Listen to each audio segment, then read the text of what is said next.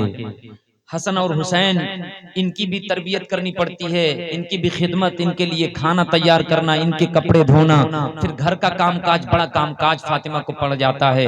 اور میں نے سنا تھا کہ آپ خادمہ بانٹ رہے ہیں. تو بھیا تم لائق پورا دھوئیں رے کے لیے اس کے نیچے رکھ دو، اس کے نیچے رکھ دو تھوڑا سا، بس بس وہاں رکھو، خوشبو آئے گی انشاءاللہ. ایک کام کریے وہاں رکھیے، وہاں اس پر رکھیے، رکھو تب اس کا پاور کم ہو کے آئے گا. جتنی دوری بڑھے گی اس کا پاور کم ہو جائے گا. چلیے خوشبو آئے گی انشاءاللہ. بولیے انشاءاللہ. اس کے سن لیجئے، بہت فائدے کی چیز ہے. کبھی کبھی تو موقع ملتا ہے. اچھا چراغ تلے اندھیرا رہے یہ بھی اچھا نہیں لگتا ہے. نہ جانے کہاں کہاں جانا ہوتا ہے اور گھر والوں کو کوئی فائدہ نہ ہو تو پھر پڑھا لکھا ہونا بھی میں سمجھتا ہوں کہ بے فائدہ ہے. تو بڑی خوش نصیبی ہے ہماری کہ ہم آپ کے درمیان حضور کی باتیں کر رہے ہیں اور حضور کی باتیں آپ سے شیئر کر رہے ہیں. حضرت علی نے کہا یا رسول اللہ حضرت فاطمہ کو بڑا کام پڑ جاتا ہے، چکی چلانا پڑتا ہے اور حسن اور حسین کے کپڑے دھونے پڑتے ہیں اور ادھر گھر میں جھاڑو وغیرہ کا کام بھی رہتا ہے، کپڑے بھی میلے اور گندے ہو جاتے ہیں. اس لیے میں نے کہا کہ حضرت فاطمہ کا کوئی ہاتھ بٹا لے، ایک خادمہ آپ حضرت فاطمہ کو بھی دے دیتے. جہاں پوری دنیا کو آپ بانٹتے ہیں تو حضرت فاطمہ آپ کی بیٹی ہیں، آپ انہیں بھی ایک خادمہ دے دیتے. یہ کوئی ناانصافی بھی نہیں ہے. جب پوری دنیا کو میرے نبی خادمہ بانٹ رہے ہیں، خادم بانٹ رہے ہیں، تو اپنی بیٹی کو اگر دے دیا تو پریشانی کیا ہے. ذرا بولیں نا سبحان اللہ. لیکن میرے سرکار کی تربیت دیکھیں، بہت سنجیدگی کے ساتھ اور بہت قاعدے سے سنیں. وہ لوگ بھی سنیں جو میرے سرکار کے بارے میں یہ کہتے ہیں کہ میرے سرکار دنیا کی لالچ کرتے تھے. معاذ اللہ، میرے سرکار تو وہ ہیں کہ دنیا کی لالچ کو اس طرح کچلتے ہیں اور اپنی بیٹی کی ایسی تربیت کرتے ہیں کہ میں نہیں سمجھتا کہ دنیا کے کسی لیڈر نے اپنی بیٹی کی ایسی تربیت کی ہوگی. حضور نے اپنی بیٹی حضرت فاطمہ رضی اللہ تعالی عنہا سے فرمایا بیٹی سنو صبر کرو. ایک بار بولے نا سبحان اللہ. حضور نے کیا فرمایا؟ صبر کرو. پھر حضور فرماتے ہیں کہ حضرت موسیٰ علیہ السلام اللہ کے نبی تھے.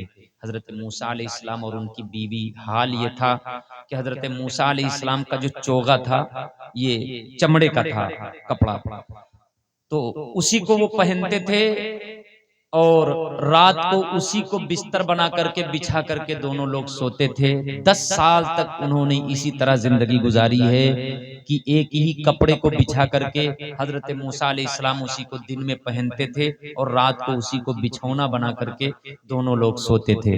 میرے عزیزو، حضور کی تربیت کتنی اچھی ہے. حضور نے یہ نہیں فرمایا نہیں کل خادمہ دے دوں گا. حضور نے فرمایا بیٹی دنیا جتنی اپنے آپ سے دور رکھو آخرت کی یاد اتنی ہی زیادہ آئے گی. ذرا بولے نا سبحان اللہ. پھر حضور نے ذکر فرمایا، حضرت علی نے کہا یا رسول اللہ ہمارے پاس ایک چمڑے کا گدا ہے اسی پر ہم سوتے ہیں، تو رات میں اسی پر سوتے ہیں اور دن میں وہ چمڑے کا ہوتا تھا. دن میں ہم اونٹ کو اسی پر دانا پانی دیتے ہیں بچھا کر کے.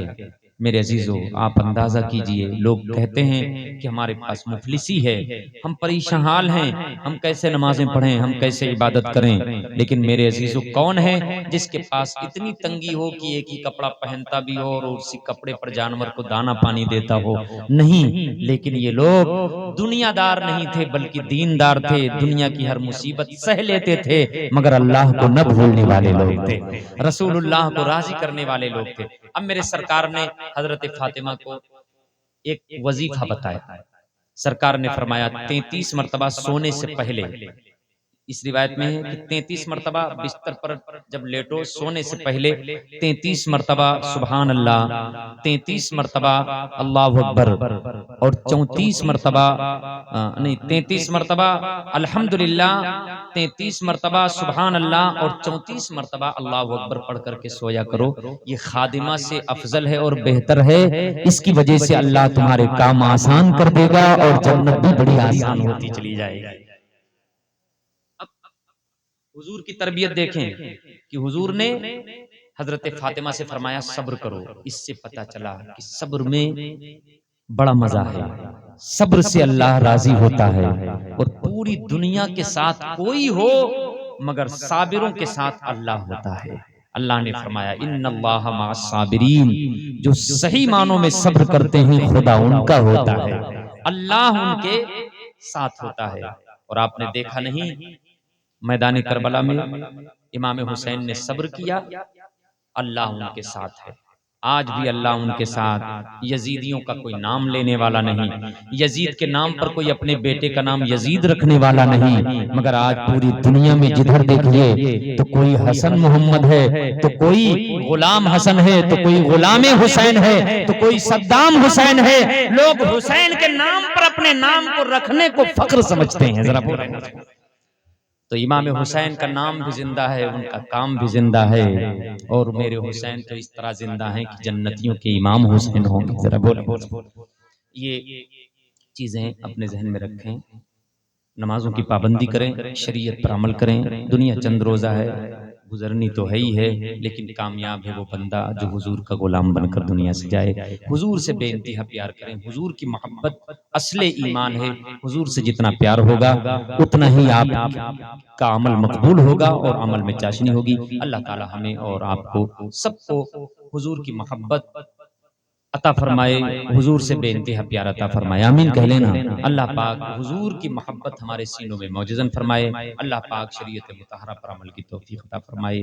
آمین آمین بجاہ سید المرسلین علیہ الصلوۃ والتسلیم. وما علینا الا البلاغ المبین. میرے بولنے میں اگر کوئی شرعی خامی یا لغزش ہوئی ہو تو میں آپ سب کو گواہ بنا کر اللہ کی بارگاہ میں استغفار کرتا ہوں. سب لوگ مل کر پڑھیں استغفر اللہ. پڑھیے استغفر اللہ ربی من کل ذنب واتوب الیہ. استغفر اللہ ربی من کل ذنب واتوب الیہ. اور پڑھیں استغفر اللہ ربی من کل ذنب واتوب الیہ. ایک بار وہ پیارا کلمہ پڑھیں جس کلمے سے ہم حضور کی غلامی میں داخل ہوتے ہیں. پڑھیں لا الہ الا اللہ محمد الرسول اللہ صلی اللہ علیہ وسلم. السلام علیکم ورحمۃ اللہ وبرکاتہ. کھڑے ہو جائیں حضور کی بارگاہ میں ہدیہ درود و سلام پیش کریں.